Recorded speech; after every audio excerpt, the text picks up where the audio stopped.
या जीवन आपुले सार्थ करा रे, राष्ट्रभक्ती निस्वार्थ करा रे, एकजुटीने कार्य करा या देशाचे.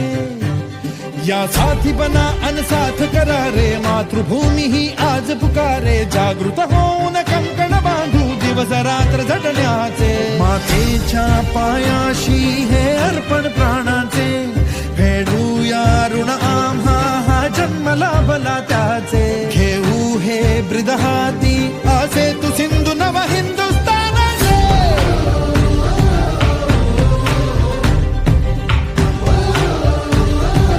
भीतीन आम्हा ह्या वज्रमुखींनी का तळभेदू, सीमा न कुठली हुंकार असा गगनाला छेदू. ठाम निश्चय हा दुर्दम्य आमुची इच्छा शक्ती, हृदय पोलादी ना सोडी कधी राष्ट्रभक्ती. मातेच्या पायाशी हे अर्पण